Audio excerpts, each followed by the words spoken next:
Right, thank you for staying with the Monday Report. The conversation still continues on national values, and let me hear from the people now. We'll come to you and then pass the microphone to the back line so that we hear from some ladies as well. I see quite a lot of hands up there. There's a microphone somewhere here.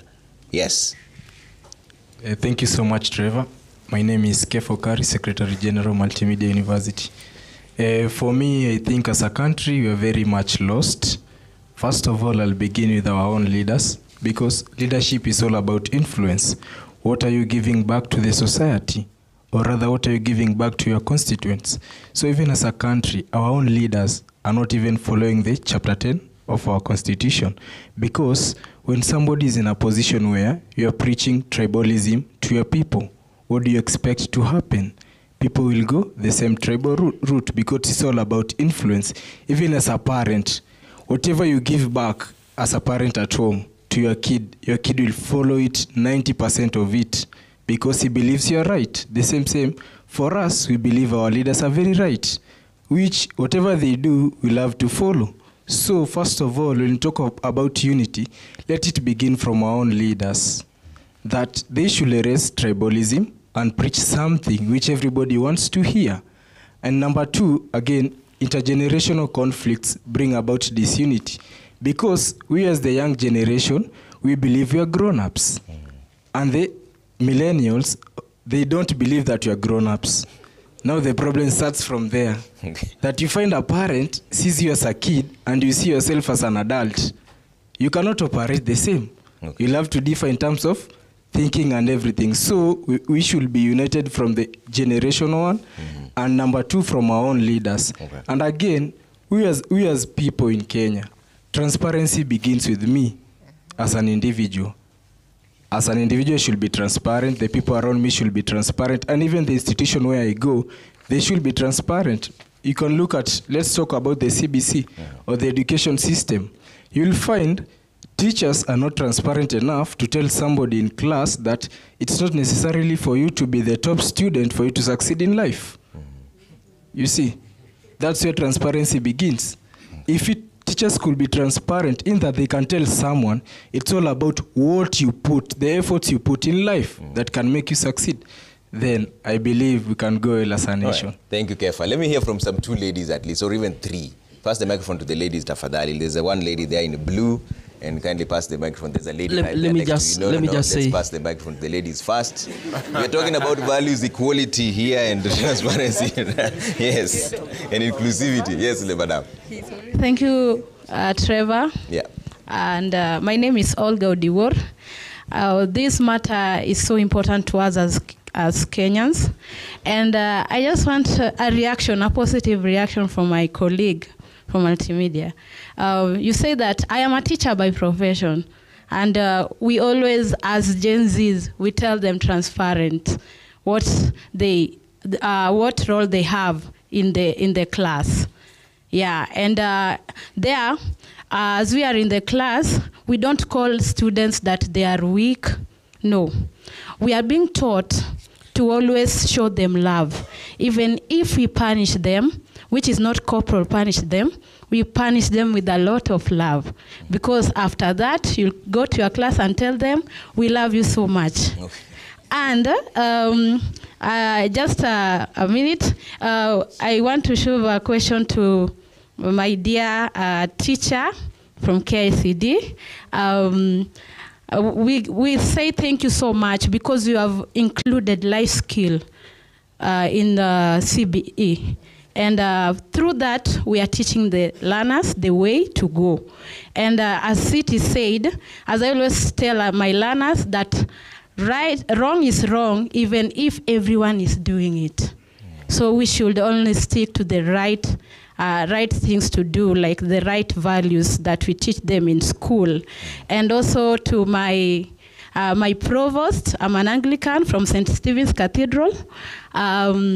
Thank you so much, because in the school we also encompass PPI, whereby most of the catechists come to school to teach the learners the way of Christ. Okay. And we always say that these are saying that our principal, Madam Obondo, always tell us that without knowledge, Education, if you have education but without knowledge, it will produce intelligent devils. Without education, without religion, produces intelligent devil. I rest my case. Thank you so much. There's a lady there in blue. A lady in blue behind you, sir. Yes. Okay. My name is Josephine Flora, and this particular discussion is close to my heart because other than being a teacher, I work closely with students from very vulnerable communities. So when I hear about such a discussion, it goes straight to my heart. Just to Daktari, when she says that we are a good nation and we are bound to be patriotic, I smile at myself and I'm like, how do I become patriotic when everywhere I look at is youth that are unemployed? When every day I interact with students that have dropped out of school because of lack of school fees. When every day I look around, I see young girls pregnant and the perpetrators are just walking free. And the community is telling us, wacha wazazi waonge wasuluishe. How am I supposed to say that we are a good nation when that kid that is taking CBE at a public school and a kid that is taking CBE at a private school are experiencing a whole different level of education? These kids are not the same because the resources are not equally distributed. So how am I supposed to go to class and preach about equality, human dignity, when this girl wakes up in the morning and they're not able to access sanitary towels? They have to sleep and not go to school because they can't access it. So how am I supposed to tell these girls that as part of Article 10 of the Constitution preaches about equality, human dignity? How is that possible when this girl is molested and no one does anything about it? How am I supposed to talk about justice to this particular student? This boy is beaten. This boy is molested. We have boys that are being molested out here. No one listens to them because mwanaume lazima ajikaze. How am I supposed to tell this kid that there's justice and good governance is part of Article 10 of the Constitution? So how do we go around preaching and say we need to be patriotic when we ourselves are not speaking about the real issues on the ground? So mine is to say, as a solution, maybe we should make the systems work. Our systems have failed us. And that is why when they are showing the foreign nations, they show the good part of Kenya, but the systems are not working. That is what they want the outside world to see. That is what they want the tourists to see, but is that what we are experiencing as the common wananchi? So maybe make the systems work, and then we can embrace Article 10 of the Constitution and say that we are actually enjoying the privilege. Well said, well said. Another lady. Yes, yes, ma'am. Thank you so much. My name is Jane Mogo. I'm a teacher and also an advocate of the boy child. As a teacher, we teach values. In fact, in life skills, like what the teacher said, in most of the subjects we talk about qualities of a good leader. And this is like they just memorize them. Because what is happening is that all that we are teaching as teachers is being contradicted. And I want to ask ourselves, as teachers, when we teach values, and the parent saying there, because like there was a conflict of interest, that is not about teachers, it is not about parents, it's about teachers. What is happening in this gap? Because there is this gap between school and home. What is the society doing? What are the churches doing? What are the individuals along that way doing?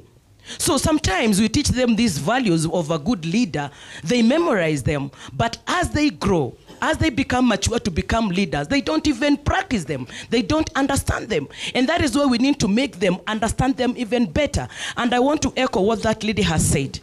As a boy child advocate, we are talking about Article 10, fostering national cohesion.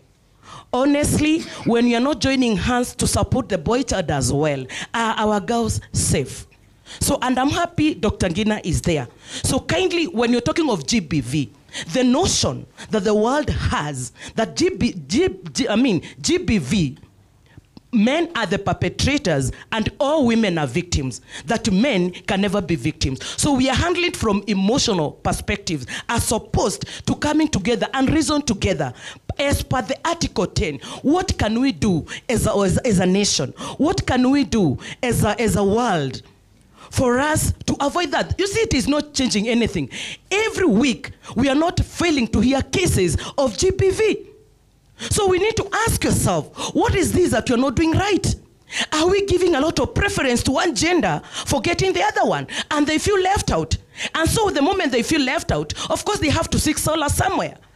So let us not face this issue of GBV under one gender perspective, like men cannot be victims. Let us take the GBV as a whole without emotions, come together and reason together what we can do. And then I've said something else. Let us invest because we have leaders there. Use resources for civic education. Provost said that we choose even thugs. What do we know? We need to go, mashinani, we use the resources. Let us enlighten the people. Some of them, I would say, ignorant. Some of them even don't know. So whoever comes with the 250 bob, and we elect them. Otherwise, if you ask them, why are you electing Jean as a leader? They don't know. Today, Madam has talked about national anthem. Even here when we are seated, tell them, let one of you stand and sing the 3 stanzas correctly. I'll give you 1,000. Because we have taken it as a norm, like, you know, it's something so normal. People don't own it. What that one tells you, what does that one tell you? It tells you people are fed up. So when you talk of national cohesion and national unity, we need to think twice. Okay. Kindly let us own our country. Let us come together, reason together, and see where the rain started beating, and then we move together as a nation. Even today we are discussing here. It could be a formality. When we discuss this, what next? Okay, let's hear from another lady there. If there's a lady, but if there's none, yes, let's go ahead. The back line, that's okay. It's all right. Let's hear from you there. Are you up for the 1,000 shillings? Do you want to sing the national anthem and get it? No? Okay. Go ahead with your submission. Do you have 1,000? Yeah, she said she has 1,000 shillings. Let's go. My name is Michael Maina Makori. I'm addressing Dr. Ngina. Ngina, we are Kenyans, and Kenya remains to be our business. We don't care about people. When we were fighting for our country, we were fighting for Kenya. We were not fighting for Uganda or the other countries. What we believe in ourselves. That's why we are ahead more than them, and we believe we can be more than even the US or these developed countries because of our forces. Another thing, the system we have is very smart, but at the same time it is suppressing us in a way that we don't have the voice. We cannot address our issues in the right way. So long as like the panelists who are in front of us from this side, we can get the chances. But when you reach there, you behave different than us. It's like you become so special. You believe like I'm of a different kind compared to these people who are in the other side. And in the course of the education system, I remember when we grew up, there was this kind of that we were patriotism to the country. There was a thing which was saying that I'm patriot to my country or something like that. I don't remember the loyalty pledge. The loyalty pledge. Yeah. I don't remember it very well. So we used to sing it every morning when we were going to class. Every morning when we were very young. So we believe in our country. Okay. But when we grow up, the justice system is very bad. Okay. And I can finish with the Omolo from SEK. We have the church, the school, and the parent. Now, what are you as the church? What are you playing? Like, what role do you play to this child who is growing up? Because we used to have the Sunday school, and even right now during the old day, there was some kind of where the children are being mentored from the church side, and the parent side, and the teacher side. Okay. Thank you. All right, thank you so much. Let me hear from the guest, and then I'll come back to you again. I know there's a lot of reaction coming through here, but Provost, I'll start with you on this. So what do we do now? I was discussing it with the Bwatsa here now, that what should our new beginnings look like? And there was a fundamental question that he also asked, that what or who are we as Kenyans? We are where we are now. So how do we change the trajectory when it comes to values? Where do we start? What do we do? Maybe I say a couple of things, Trevor, and thanks for the wonderful audience, very enthusiastic and Alat and my panel colleagues here. A number of things. I agree with my brother. My brother did make a very passionate and real legitimate point in my view. And he said, and that's my first response to your question, that values are not taught. I will rephrase, they are caught. Many times you'd hear the former US President Barack Obama would say that my grandmother taught me this. Not taught in terms of teaching, modeled this for me. Many times, my grandmother taught me to be generous. My grandmother taught me to be other-centered. And so values are caught. And what does that mean, Trevor, practically? It means that we must model behavior as a people across the board, both at home, in the public space, but also in the church. Modeling behavior simply means what we say must match what we do as a people. When there is a mismatch, then we lose it completely. Let me reinforce what I said earlier, that education psychologists here will tell you, as I did allude to earlier, that children learn by observation. 80% of what they end up doing is what they see you do or what they hear you say. Only 20% is what we teach them and tell them, do this, do this. And therefore, number one, we must model behavior, but also we must demonstrate even by the things that we say. Today, in the public space, you hear politicians, and actually we are putting them on notice, who are using very vulgar language during watershed period, live on television. And I want to actually call on the media.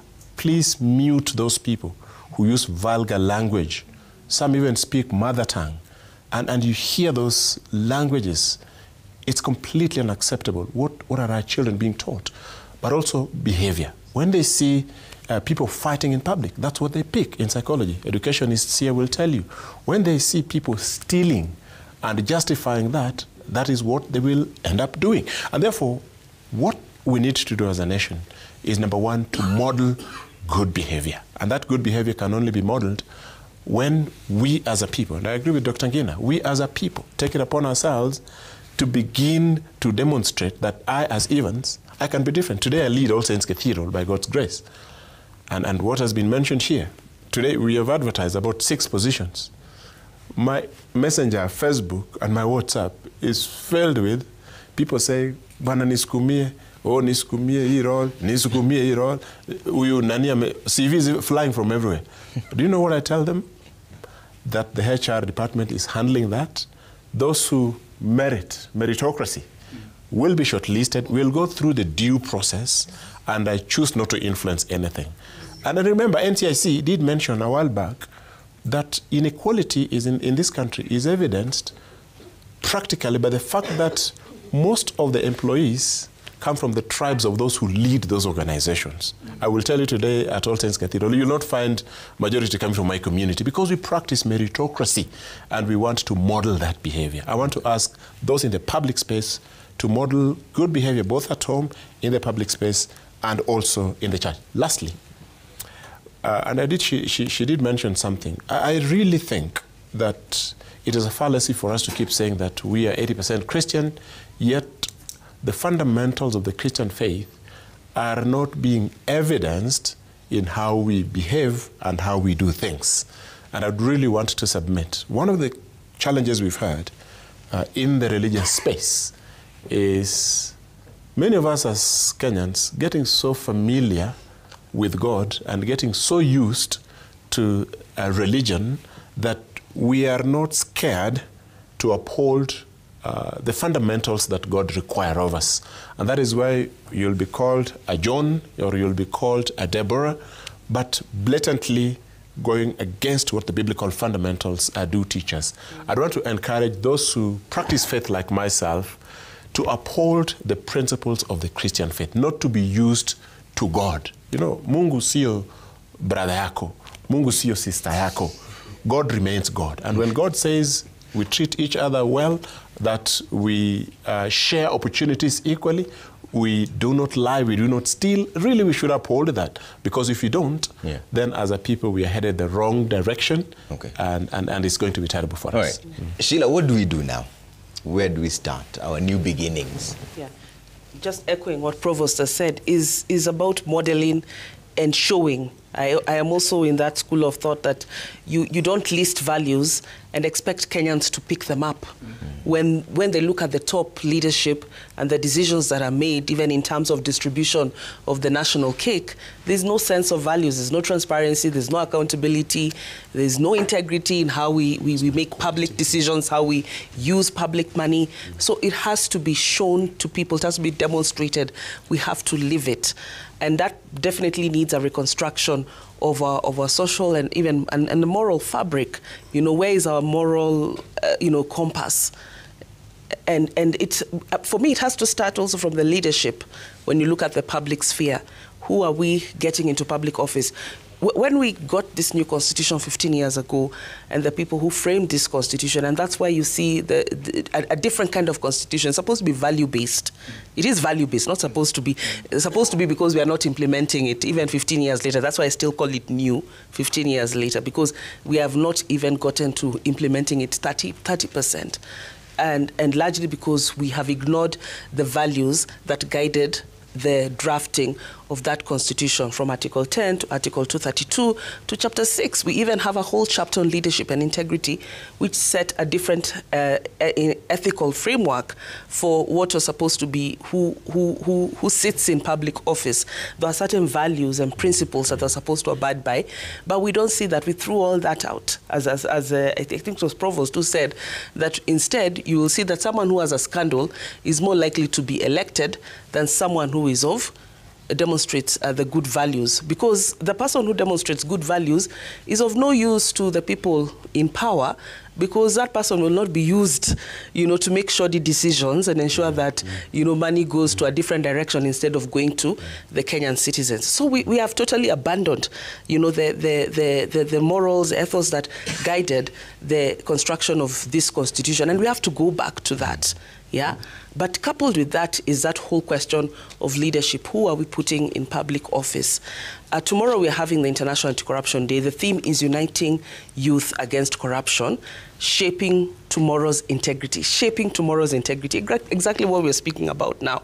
How do we ensure that the future generations, and even the current, we talk about the millennials, the Gen Zs, the Gen Alphas, the Gen Betas who get into office, have a different ideology, in terms of values. And that means that we have to demonstrate that. So other than the leadership, of course, and I don't want to repeat much of that, what has been said, is what do we do at home in terms of the parental, the modeling that we give as parents, as older siblings, but also there's an aspect around schools, and I agree with the chair of the Parents Association in terms of it's a joint responsibility between both parents and the teachers. And just generally, even how do we behave out there? Sometimes I just witness as a social observer how we behave in traffic. Everyone wants to jump, jump and go to a different lane or create your own lanes. You go to a supermarket, you want to jump the queue. It is simple things like those that show children, but the rules don't matter. We can break them when we need to. They have no consequence to us. Because right now what our leaders have shown us, despite that big rule, the big book of rules that we have in terms of the Constitution, it has been discarded and thrown to the dustbin. And to tell you that, by this one, it really doesn't matter. I'm going to rule this country. I'm going to govern depending on how my stomach tells me to, not how the Constitution. Right. So for me, the leadership, but we also have to do much more in terms of role modeling. Okay. Nyongesa? I'm now into the solutions part, because I also come to them and tell me what they think we should do as a nation. I want to agree with the feeling in the House that we are not yet there with the values.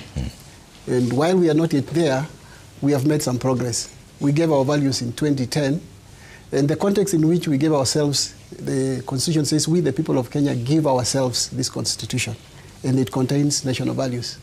Since 2010, the context was the experience in early 2008, when we had disputed election and there was violence. Why? Because the party that was not satisfied with the outcome could not go to the judiciary, to court, because the systems were not working at that time. But we see from the time we gave ourselves a new constitution, and the reforms that we have given ourselves as a country, we have not gone to that moment again. Anytime we have had a dispute, we have had the rule of law. So where we were in terms of rule of law is not where we are today. Sometimes we may want to beat ourselves too hard.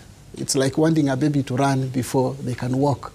I think we are on course. I wanted to just say we are on course. There are milestones we have given ourselves.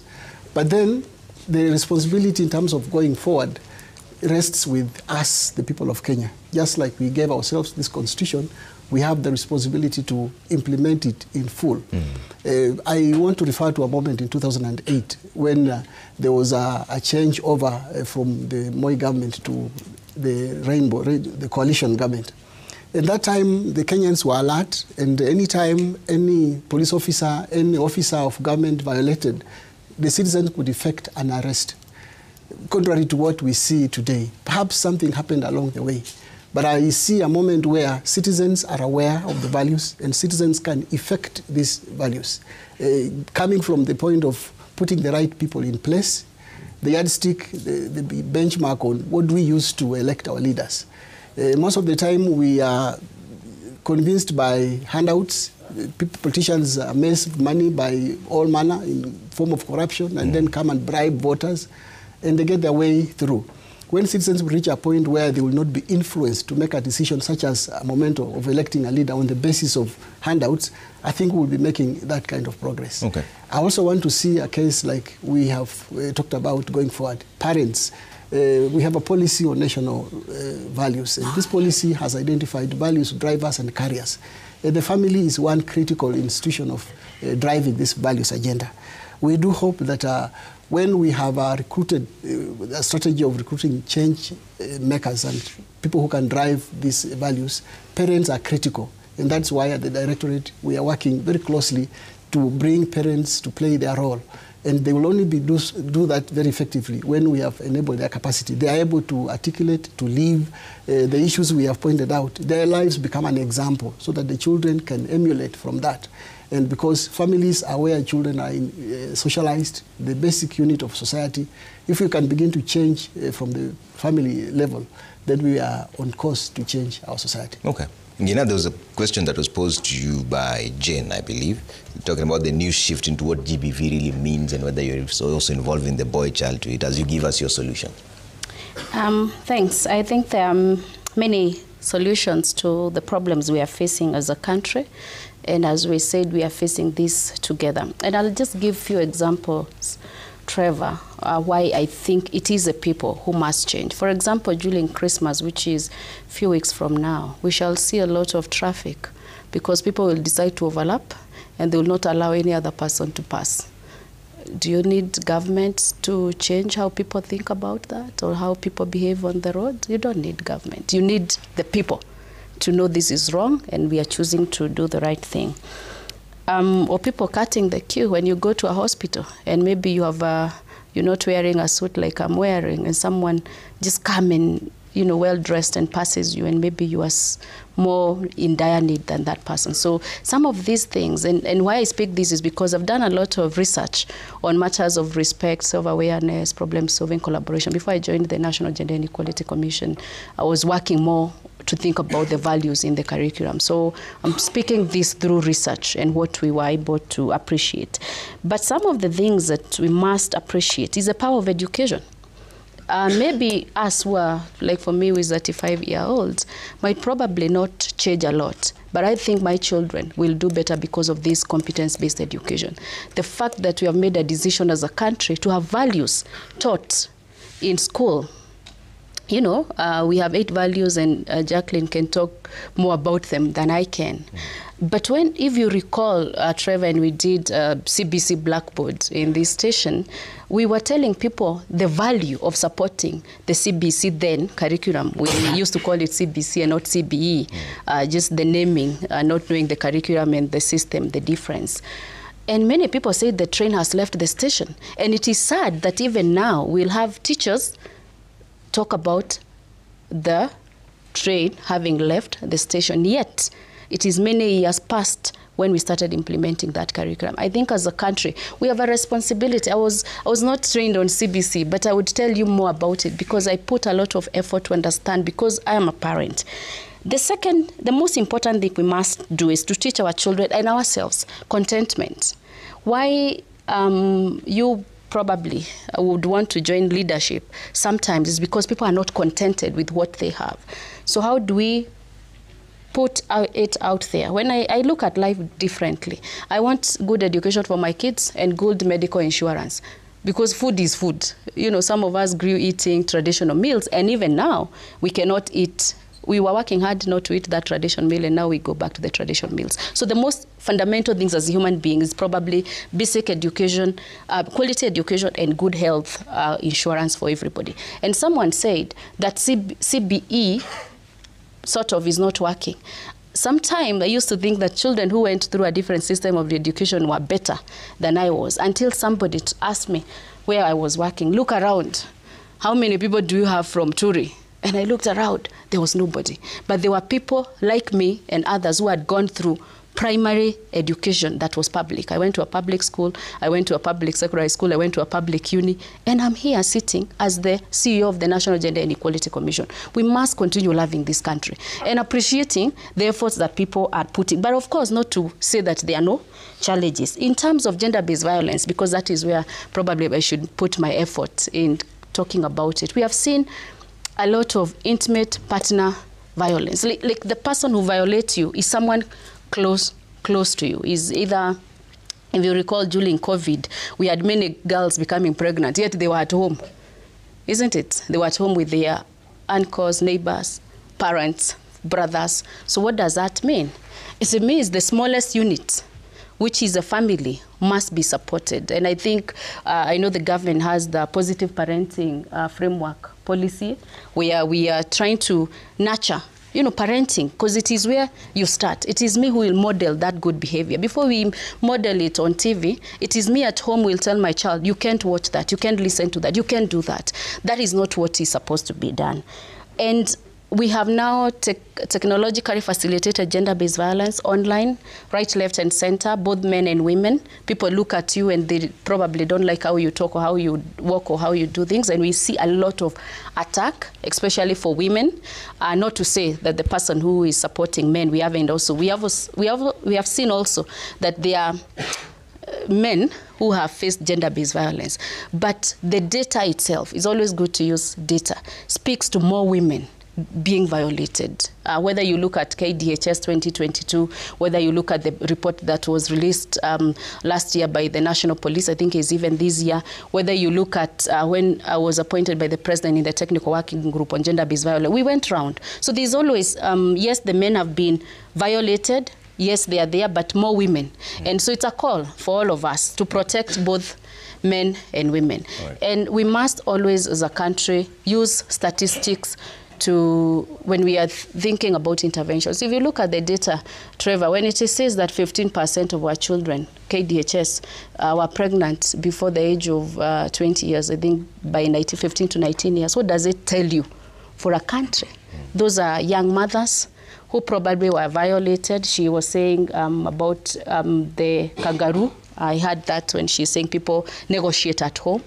And you see sometimes those negotiations, the government or the state, which we started pointing fingers when starting this conversation, were not involved. So I think the community must make a difference and decide if there's a criminal case, someone has been violated, let's take it to the police, let's take this person to the hospital, call the National Gender and Equality Commission, you pay us, and we have lawyers. We have a call center.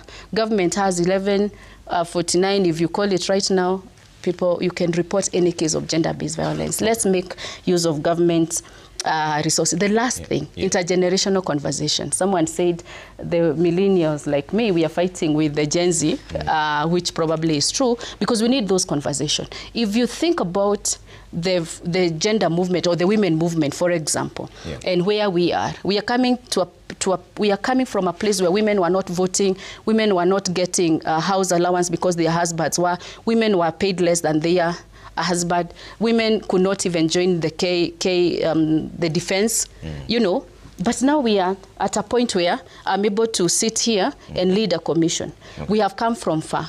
What we need is that those conversations, because I want to listen to conversation of people who are in the Beijing platform in 1995, so that I'm able to learn from them. Sometimes, right now, Trevor, what you'll hear is a lot of pushback that we have over-empowered the girl child. But the statistics still show that women are left behind. Look at the leadership.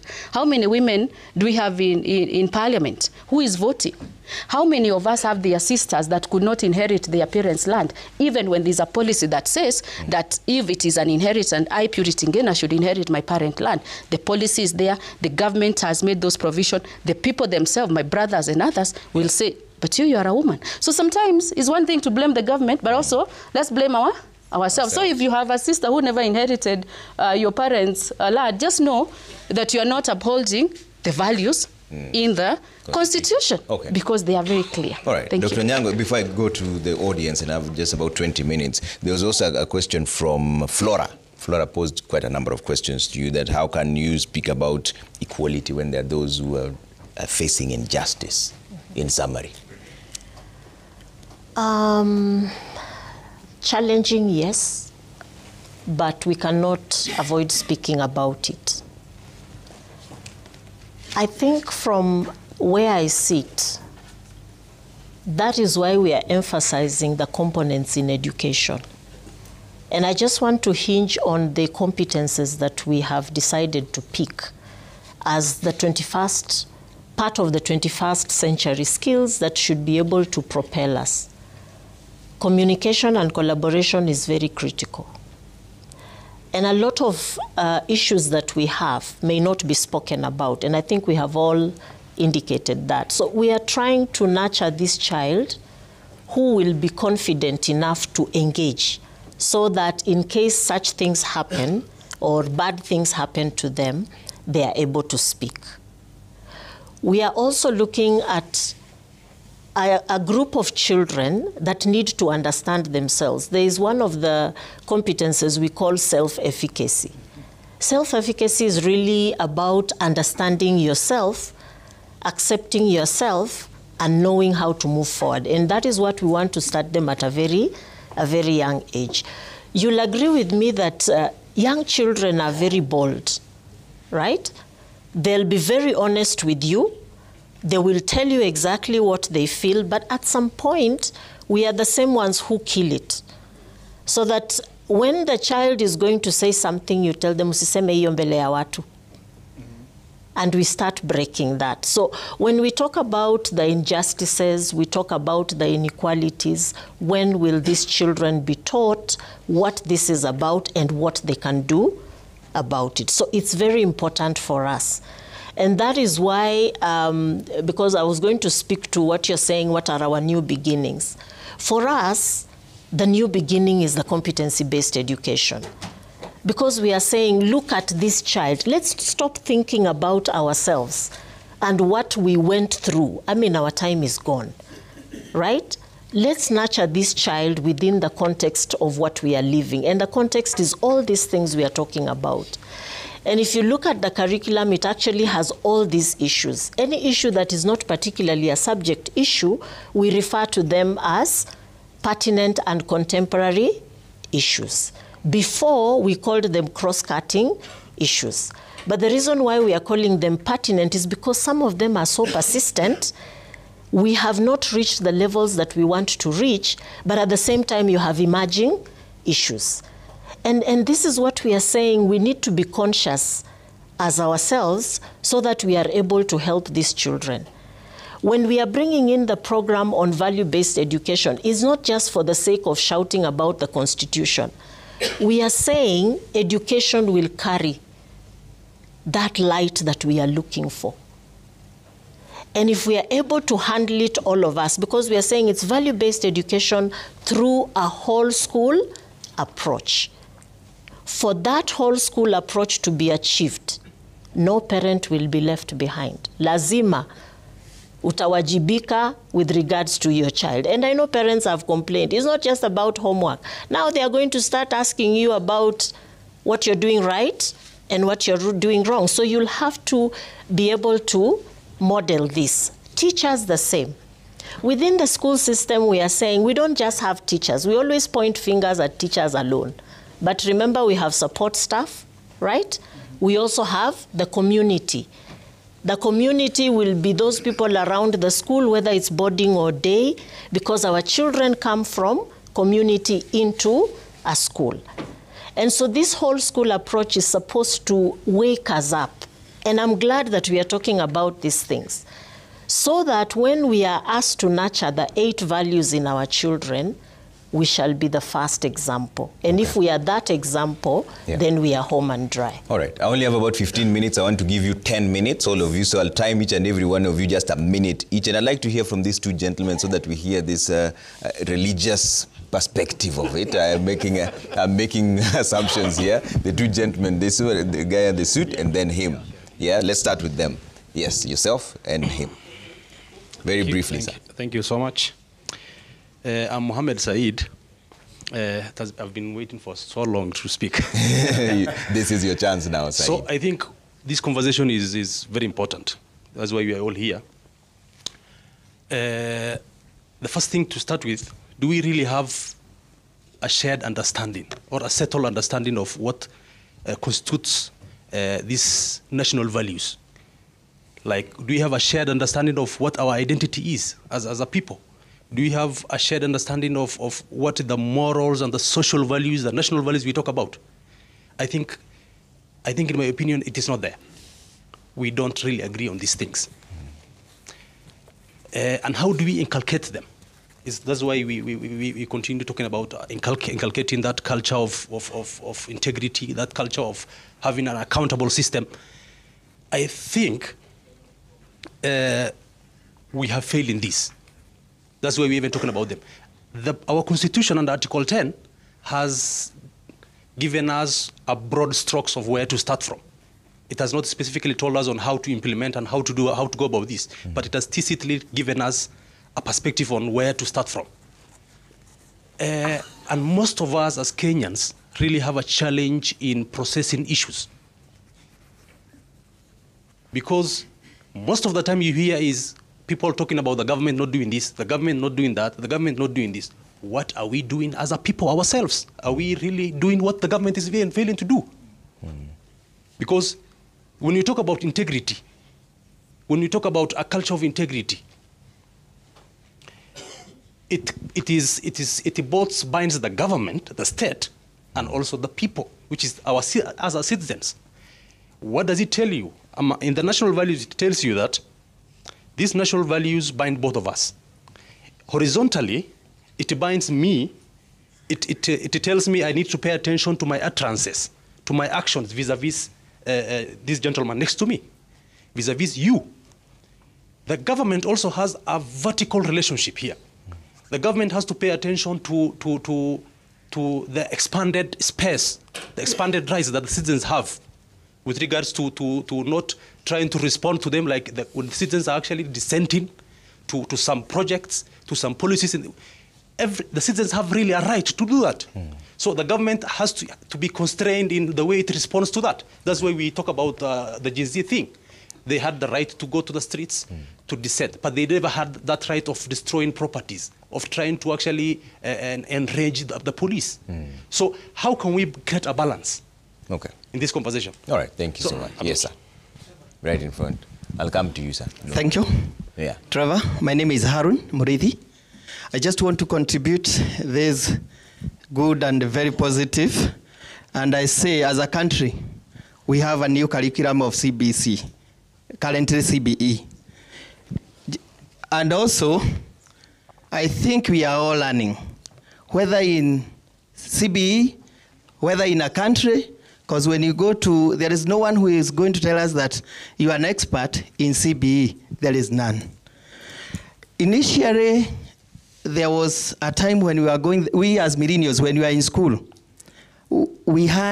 I know we had those values, such that when you see a teacher somewhere, you know you stand wherever you are.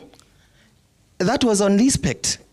But nowadays, even if you see a teacher somewhere, are you going to stand? You can't stand. And to an extent, our pupils, our learners, saying hata kazi sitaki kuwa mwalimu sana, kwa sababu walimu walikuwa yes wanaongea ukweli mwingi, but they remain where we are. Hakuna mtoto anataka kuwa mwalimu sana. Hata akiongea ukweli, anajua hiyo profession haina pesa as a country. Yeah. We are moving on forward. I am with Daktari from my home county, and she is saying that it starts with us. But the only difference is we are not going in the right direction. We first stop, look where we are going, and then move in the right direction. Okay. In accountability, we are not accountable. That's where we know there is public participation, but in public participation, you as a leader, you get your people right here who are going to support you. Okay. Thank you. Let me have some ladies on this side, on that side, and on the farthest end. Where's the microphone on this side? Let's start with the one there. The lady already has it. Yes, go ahead. We're looking for solutions now, so what do we do going forward? Okay, thank you very much. My name is Faye Langat, and I'm representing Kericho County. And I would like to say, for the instance of parenting, I can really say there is no manual, no drafted manual for parenting at the end of the day. You know, every family has their own way of doing their stuff. But we thank the education system because they are trying to incorporate some other values. Now, tell me, for example, if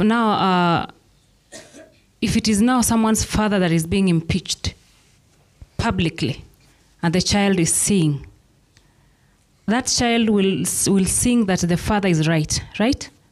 While the entire country is singing that the father is not right. That is an example. So at the end of the day, we still stand as parents to give good values or to run as an example to our children. We talk of Article 10 of the Constitution, and it is actually majorly on those people who are holding public offices. If those who are holding the public offices are not kids, they are parents, they are adults. And because they are adults, that means they are the ones that are supposed to uphold the equality, the good governance, all those, the transparency and all that, what is supposed to be happening. Now, if all of them are not upholding all those, that means even the generation that we are raising, the one that Madam is talking about, the CBE and all those that we are trying to put in place, it is not going to work. Okay. Because at the end of the day, whatever the people who are holding those public offices are not demonstrating the right thing to be done. Okay. The efforts down here is not going to be fruitful. All right. So it is actually about the people, and especially those who are adults, to showcase what is necessary. Thank you. Thank you very much. I see a lot of the young ladies in between here, but only if you want to say something. If you don't have, no pressure. My name is Lydia Githuka from Kajiado County. I think for me, I want to give the solution, as you said. What can we do to make things right? Yeah.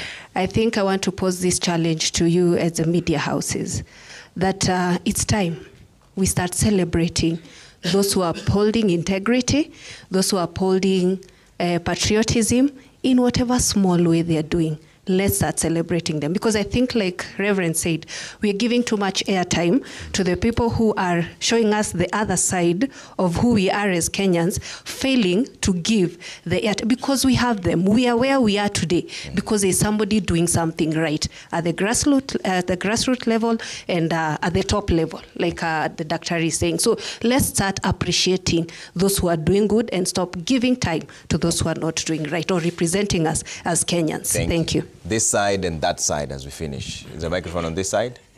Please pass the microphone on this side so that we balance the entire area. Want some people.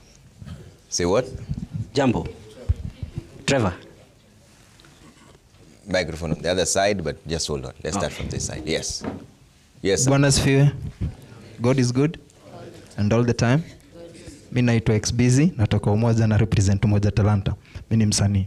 So basically tunaongea about patriotism. What is patriotism? Unajua tumeongea about hiyo, hakuna mtu ame-explain. Patriotism is the love of a country, its people, and doing something for the country, at least in your personal level, hata kama ni ndogo kiasi gani, si ndio? So hatutasema ati all of us we have to wait for leaders afanye kitu positive ndio to love country yetu. Hakuna mtu anakuwa born na genetics ya patriotism.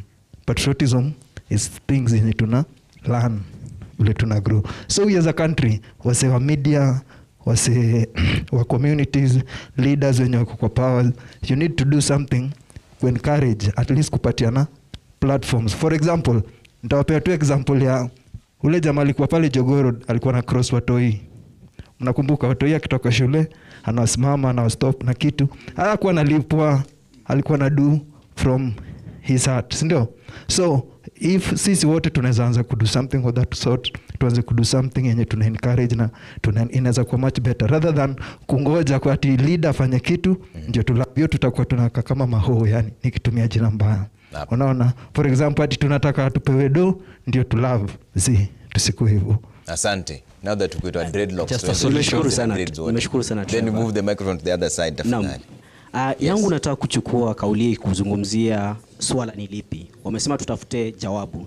Tutaanzia jawabu kuangalia elimu ya kijamii, kwa sababu sisi kama uraia ndo tunauliza, kwa sababu muona wengi wao wamezungumza wakisema kuwa makosa ni sisi kama waraia. Uraia wetu inatukubalia tunachukua viongozi ambao wastahili kuwa katika viongozi. Lazima turudi kama sisi wananchi, tuangalie viongozi wagani ambao tunawapatia fursa ya kuja kutuongoza. Kwa sababu kama hatutarekebisha hapo, kesho tutarudi kwenye ukumbi kama hii tukizungumzia makosa haya. Ili kurekebisha lazima tuanze sisi wenyewe kama waraia. Kisha tujifunze civic education. Civic education ni swala ambalo watu wengi watiliki kimanani. Mwalimu utajaribu kunisaidia hapa na unisaidie katika mtaala mpya ambao mmeleta umulisi. Elimu yenu mnakuza elimu ya kufunza wanafunzi kuwa maadili mema, ndio nimeona mkizungumzia kwa sana. Lakini pia turudishe sisi kama wananchi, tujirekebishe ili kama tunapatia viongozi, tusikuje hapa tuanze kupiga viongozi wetu wakiwa mazazeta, tunaanza kupiga kelele ati ni wao, na sisi kama binadamu, sisi wa raia ndio tunakosa. Makosa lazima sisi tuanze na sisi, tujikosoe ili tupate viongozi ambao wanatajika. Tusipatiane bora viongozi, tunataka viongozi bora bin aula. Shukran. Okay, thank you. Pass the microphone to the other side and then tumalize na wewe. And there's a lady on this side who's been raising her hand. Tafadhali, mpe microphone hapa tafadhali. Tukimaliza. Thank you, Trevor. My name is Faith Minayo. I'm from Embakasi. Thank you so much. Mine is just a few words that I want to urge the young Kenyans that, first of all, let's just have a positive motive towards our country, whereby if we remain in that slogan that says that everything a country is failing, then we are going nowhere. Whereby you find, like right now, for example, so many people are dying. Why? People are not going to hospitals because when you are told to go and register for SHA, when you hear someone saying SHA is not working, you'll go telling each and everyone that SHA is not going. Why can't you yourself go there and register, go to the hospital, tell the other one that SHA failed? Okay. So as a country, let's just be positive and let's build on these values. Okay, I'm waiting for the microphone on the other side so that we finish this conversation. Now, the other side, tafadhali microphone ifike huko mwisho ndio to balance vizuri tukimalizia. Ikienda, yes, you donated, but now the microphone this side is the one who donated his microphone. Patie tafadhali huko mwisho. Yende al donate. And then there's a lady over there. Yes, twende kazi. So my name is Hadija Mahmoud, Vice Chairperson, Nubian University Students Organization, Kibra. And according to me, the main solution that we Kenyans need to do is to start as individuals. Let us uphold the values as individuals in a way that when you are trying to hold the state accountable of projects that are pending, or maybe how they are using our resources, we are not, the state does not bribe us so that we become silent on what we are doing. So it starts at the individual levels. Let us uphold the value strongly and assertively. Then from individual level, let it grow to the community level where everyone embraces the values that we are talking about. From the community level, it grows to the national level where now the tyranny of numbers comes in. The state will be able to see that the numbers, the people, the numbers are higher than the leaders that we have, and they will be able to be accountable, they will be transparent, and they will uphold integrity at its best. Thank you. Okay. Yes. Very briefly. My name is Abraham Komboy. Just want to bring a solution whereby we need to understand as Kenyans that we have a very beautiful country. And for us to embrace this country is that we have to take a responsibility and know that we are the people who handed the power to the leaders. So if the leaders are doing wrong, then what is the solution? Not complaining. We need to fix this, the country, because this country is like a moving vehicle. If we are going to do a service for this vehicle, let us not go and rewind the oil, the bad oil, to the vehicle, because that vehicle will go on a wrong direction. Okay. Lastly, about our kids at home, we need to instill our children with confidence that this is our country, Kenya, and they are the leaders of tomorrow. So when we give them a positive attitude and a positive mind, they will grow up and take this country to the next level.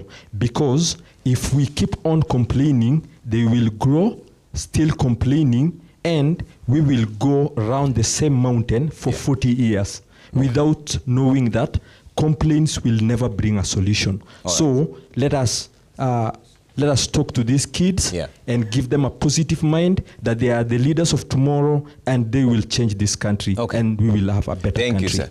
Provost, 30 seconds closing remarks as we finish. All of you, just strictly 30 seconds. Yes, sir.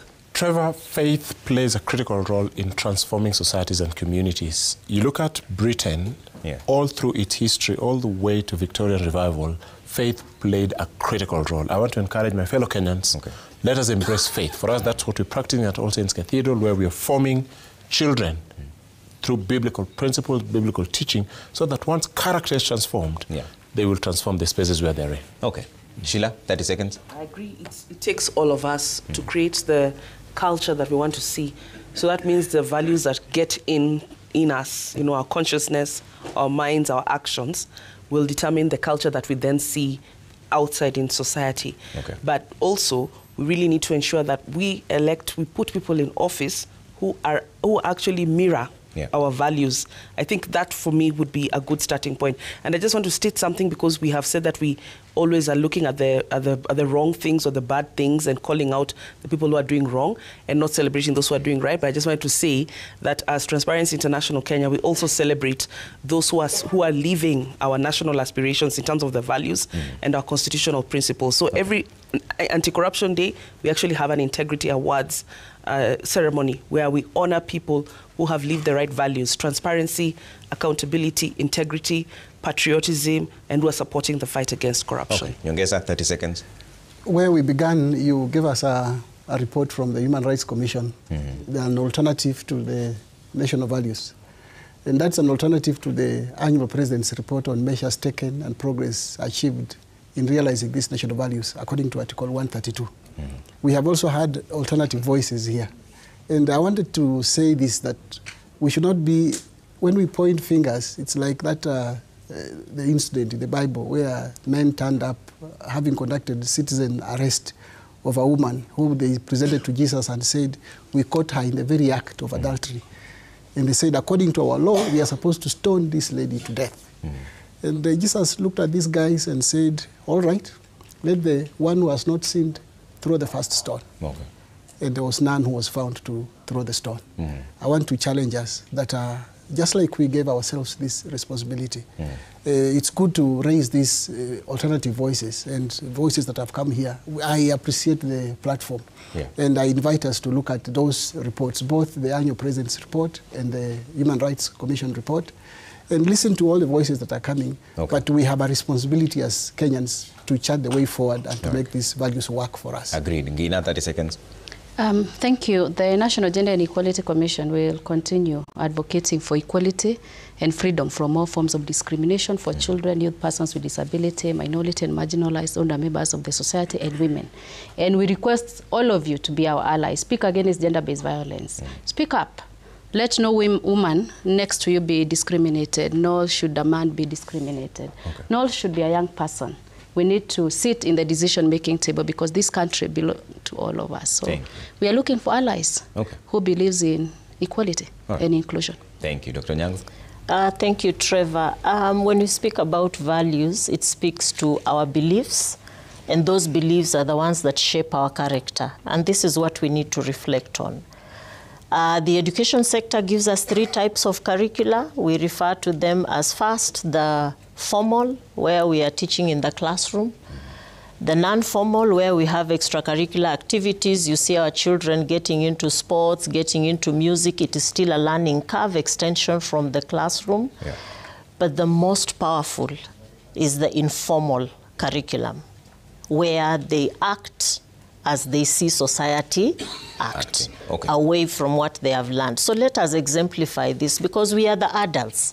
Let's be the example we are supposed to be. Thank you so much. Dr. Purity Ngina, CEO, National Gender and Equality Commission; Sheila Masinde, Executive Director, Transparency International Kenya; Dr. Jacqueline Onyango, Senior Deputy Director, Basic Education Curriculum Development; Edward Nyongesa, Director, National Cohesion and Values; Canon Evans Omolo, Provost, All Saints Cathedral; and all of you for having this conversation with us. We always start it on Monday and on Tuesday. We always have a lot to say. There's not enough time, but we want to specially thank Zizi Afrique Foundation for enabling us to have this conversation through Citizen TV right on the Monday Report. And on behalf of everyone who made this possible, we say good night and God bless.